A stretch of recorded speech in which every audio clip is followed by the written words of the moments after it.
علی مہدی نے اسی حوالے سے ان سے بھی تفصیلات جانتے ہیں۔ علی مہدی بتائے گا کہ کن کن علاقوں میں اس وقت بجلی کی فراہمی ممکن نہیں ہو سکی ہے اور کیسی انتظامیہ کیا کوششیں کر رہی ہے صورتحال کی بہتری کے لیے؟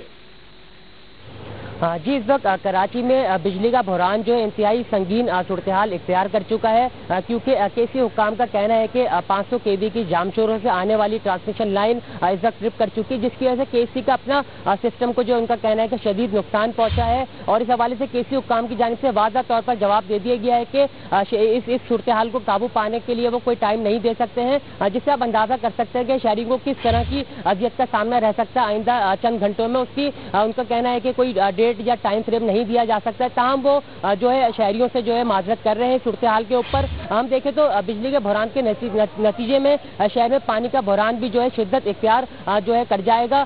MD واٹر بورڈ کا کہنا ہے کہ ہب ڈیم جو کہ ایک اہم ذریعہ ہے شہر قائد کی 2 کروڑ سے زائد آبادی کو پانی فراہم کرتا ہے، وہاں پر بھی اس وقت بجلی کی فراہمی معطل ہو چکی ہے، جبکہ شہر کے تقریباً 90 سے 95% علاقوں میں یہ کہنا غلط نہیں ہوگا کہ پورے شہر میں جو ہے اس وقت بجلی کی فراہمی معطل ہو چکی ہے، اور ماہ سیام کے اس بابرکت مہینے میں شہریوں کو شدید علی مہدی آپ ہمارے ساتھ موجود رہے گا، ہمیں جوائن کیا ہے کہ KC کے ترجمان احمد فراز نے۔ احمد فراز صاحب یہ بتائے گا کہ اس وقت سنگین صورتحال پیدا ہو چکی ہے، 10 گھنٹے سے زائد وقت گزر چکا ہے لیکن بجلی کی فراہمی ممکن نہیں ہو سکی، کتنا مزید وقت لگ سکے گا اس صورتحال کی بہتری میں؟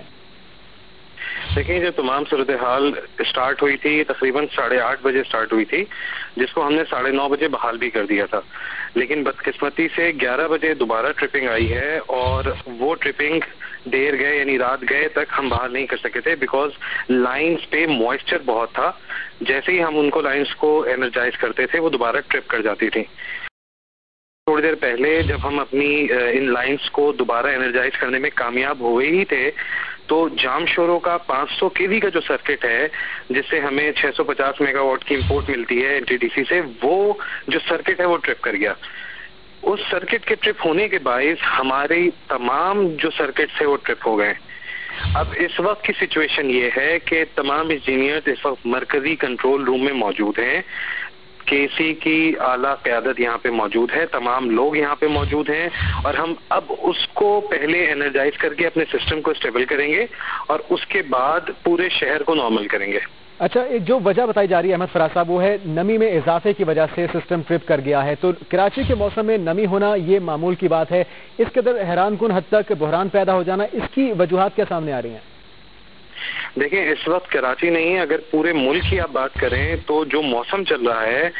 اس میں نمی کا تناسب بہت زیادہ ہے۔ اس وقت جو ہمارے پاس ریکارڈ میں آ رہا ہے وہ نیئر اباؤٹ کوئی 83 to 84% ہیومیڈیٹی موجود ہے، تو وہ جو سسٹم ہے اس کو بڑا اثر انداز کر رہی ہے۔ اگر آپ تھوڑا سا پیچھے دیکھیں تو 1 ہفتے پہلے تقریباً انڈیا میں بھی یہی سچویشن ہوئی تھی اور 21 اسٹیٹس متاثر ہوئی تھیں اسی وجہ سے۔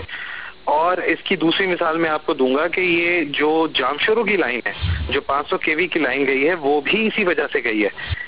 تو ایسی صورتحال میں بیک اپ کے طور پہ کیا انتظامات کیے جاتے ہیں؟ اور اب جبکہ پورا کراچی تاریکی میں ڈوبا ہوا ہے، گرد و نواح کے علاقے بھی جس طرح آپ نے بتایا کہ مین ٹرانسمیشن لائن کی خرابی کی وجہ سے ٹرپ کر جانے کی وجہ سے تاریکی میں ہے، تو کیا اقدامات کیے جا رہے ہیں اور کتنا مزید وقت لگ سکتا ہے؟ دیکھیں، پہلا جو قدم ہم اٹھاتے ہیں وہ اپنے سسٹم کو اسٹیبل کرنا ہے۔ ہم جو جام شوروں کی لائن ہے اس کو انرجائز کرنے کی کوشش کر رہے ہیں، اس سے ہم پورے اپنے سسٹم کو دوبارہ سے بلڈ اپ کریں گے، اس کو اٹھائیں گے، اور جب ہمارا سسٹم اٹھ جائے گا تو اس کے ساتھ پورے شہر کو پھر ہم نارمل کرنا شروع کریں گے۔ یہ ایک لمبا پروسیجر ہے، اس میں کوئی آدھا گھنٹہ یا 45 منٹ نہیں لگے گا، تقریباً یہ ٹائم ٹیکن ہے، اس میں تھوڑا ٹائم لگے گا۔ اچھا، اس وقت صورتحال آپ سے جاننا چاہیں گے کتنے علاقوں میں بجلی کی فراہمی معطل ہے، اور اس وقت جو پانی کی صورتحال بھی سنگین ہو چکی ہے، تو اس صورتحال کی بہتری کب تک ممکن ہو سکے گی؟ دیکھیں، اس وقت نیئر اباؤٹ 90 سے 95% کراچی جو ہے، بلکہ اس سے زیادہ ہی آپ کہہ لیجیے، وہ متاثر ہے۔ رات کو 3-3:30 بجے تک تقریباً 30% ایریا متاثر تھا کراچی کا، اور اب اس وقت تقریباً پورا کراچی اس میں متاثر ہے۔ آبویسلی پانی کا بھی شارٹیج کے پرابلمز آئیں گے، بیکاز دھابے جی، گھارو اور پپری جو بھی مین پمپنگ اسٹیشنز ہیں وہ بھی متاثر ہیں۔ KC کے انجینئرز مسلسل کوشش کر رہے ہیں کہ سسٹم کو بحال کر دیا جائے، اور جلد از جلد انشاءاللہ اسے بحال کرنے کی کوشش بھی کر رہے ہیں۔ بہت شکریہ احمد فراز صاحب، دنیا نیوز سے گفتگو کر رہے تھے KC کے ترجمان۔ ایک بار